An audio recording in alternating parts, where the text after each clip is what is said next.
بسم اللہ الرحمن الرحیم۔ ہمارے رسول مقبول محمد صلی اللہ علیہ وسلم کی ولادت باسعادت موسم بہار میں پیر کے دن صبح صادق کے بعد اور طلوع آفتاب سے پہلے 9 ربیع الاول سن عام الفیل 20 یا 22 اپریل 571 عیسوی کو مکہ مکرمہ میں ہوئی۔ پیر کا دن آپ کی مبارک زندگی میں بڑی اہمیت کا حامل ہے۔ سیدنا ابن عباس رضی اللہ تعالی عنہ فرماتی ہیں کہ آپ صلی اللہ علیہ وسلم پیر کو پیدا ہوئے۔ پیر کے دن آپ کو نبوت سے سرفراز فرمایا گیا۔ سوموار ہی کو مکے سے مدینے کی طرف ہجرت کے لیے نکلے۔ سوموار ہی کو آپ مدینہ منورہ تشریف لائے اور آپ نے پیر ہی کے دن اس دار فانی کو خیر باد کہا۔ آپ صلی اللہ علیہ وسلم کے پیدا ہوتے ہی آپ کے دادا عبد المطلب آپ کو گود میں اٹھا کر خانہ کعبہ میں لے گئے، آپ کے لیے دعا کی اور محمد نام رکھا۔ پوتے کی پیدائش کی خوشی میں 7ویں دن اپنے قبیلے کی دعوت کی۔ لوگوں نے آپ کی دادا سے پوچھا، آپ نے نوملود کا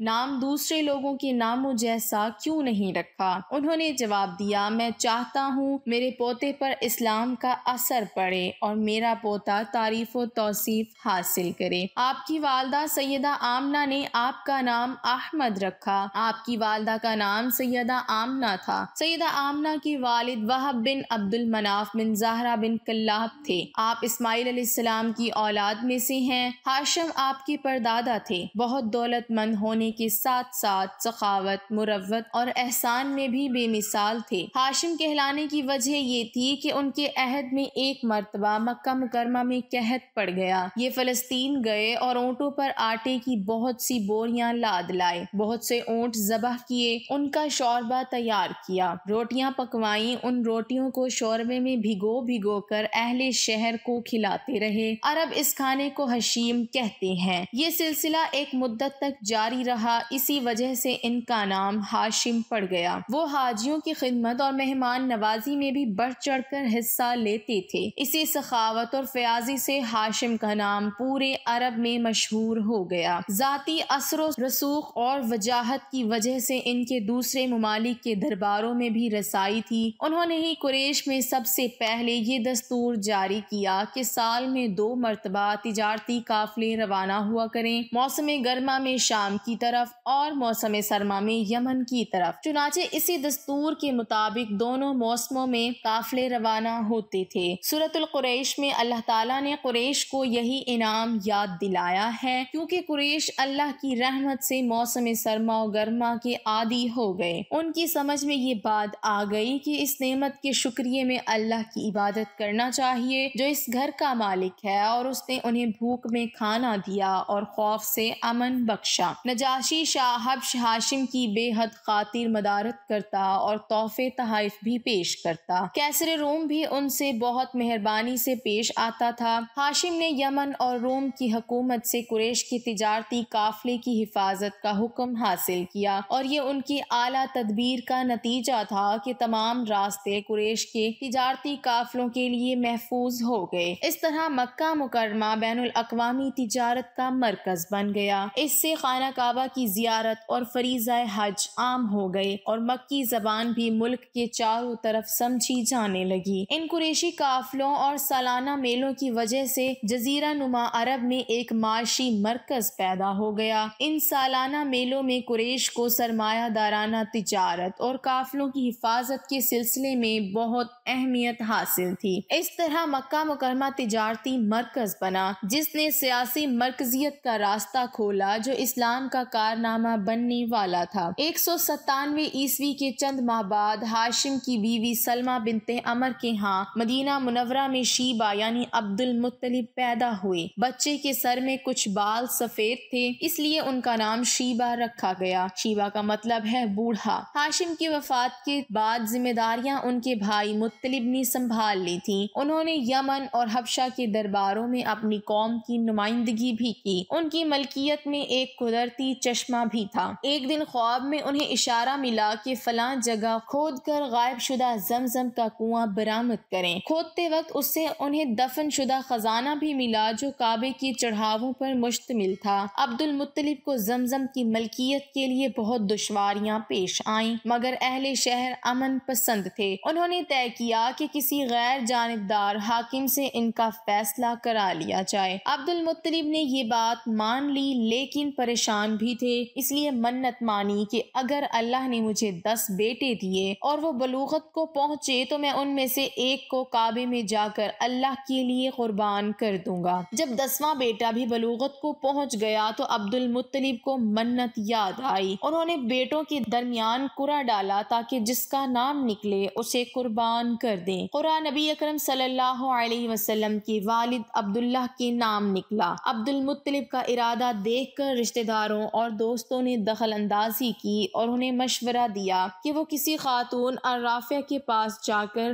حل دریافت کریں۔ چنانچہ عبد المطلب ایک عرافہ کے پاس گئے۔ اس نے معاملہ سن کر مشورہ دیا کہ بیٹے اور 10 اونٹوں کے درمیان قرعہ ڈالو، اگر عبداللہ کے نام نکلے تو مزید 10 اونٹ بڑھا دو، اس طرح خون بہا کی مقدار میں اضافہ کرتے جاؤ یہاں تک کہ قرعہ خون بہا پر نکلے۔ انہوں نے قرعہ اندازی شروع کی۔ قرعہ ہر بار عبداللہ کے نام نکلتا رہا۔ یہ 10 اونٹ ہر بار بڑھاتے گئے۔ جب 100 اونٹ پورے ہو گئے تب قرعہ اونٹوں کے نام نکلا۔ عبد المطلب نے 3 بار ایسا کیا تاکہ اطمینان ہو جائے۔ ہر بار 100 اونٹوں کا ہی قرعہ نکلا۔ اب انہیں اطمینان ہو گیا کہ یہی اللہ کو منظور ہے۔ واقعہ فیل کے 50-55 دن بعد عبد المطلب کعبے کا طواف کر رہے تھے کہ انہیں پوتے کی ولادت کی خوشخبری ملی۔ 75 سالہ دادا بہت خوش ہوئے۔ نبی کریم صلی اللہ علیہ وسلم ان کے پیارے فرزند جناب عبداللہ کی یادگار تھے، جن کی زندگی 100 اونٹوں کی قربانی دے کر بچائی گئی تھی، لیکن پھر اچانک وہ فوت ہو گئے۔ ان کی وفات سے بوڑھے باپ کو جو صدمہ پہنچا تھا، پوتے کی ولادت سے ایک حد تک وہ کم ہو گیا۔ عبداللہ کی والدہ یعنی نبی صلی اللہ علیہ وسلم کی دادی کا نام فاطمہ بنت